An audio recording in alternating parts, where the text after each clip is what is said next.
Go.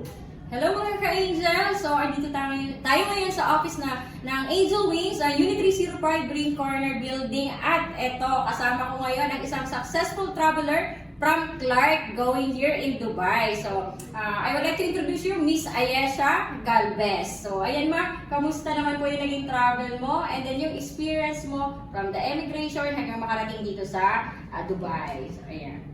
Super okay naman po siya. Noong una po kinakabahan po talaga ako kasi marami po ako napapanood sa TikTok, sa Facebook na ang dami pong tinatanong ng immigration officer sa mga magta-travel. So, nung sa experience ko naman po, wala pong masyado tinanong at tanong lang po sa akin is kailan po yung balik ko. So, ayun lang sis. Actually po si Miss Ayesha ay minor po siya. So, yung process talaga ng visa niya is hindi siya yung regular natin na Dubai visa. So, usually yung mga minor natin is under Sharjah visa. Kaya talagang it takes time yung kanyang pag-aantay. But see, worth it naman yung kanyang pagpunta talaga dito sa UAE. So, ayan, narinig nyo naman, less hassle lang talaga. Wala masyadong tanong sa immigration. And kita nyo naman, yung client, successful na andito na sa UAE. Ayan, maraming salamat po Miss Ayesha. And syempre, may dala pang pasalubong si Ma'am. Kaya talagang sobrang thank you po talaga. Ayan, in behalf of Angel Wings, maraming salamat po. So ayan, no offload from Clark to Dubai.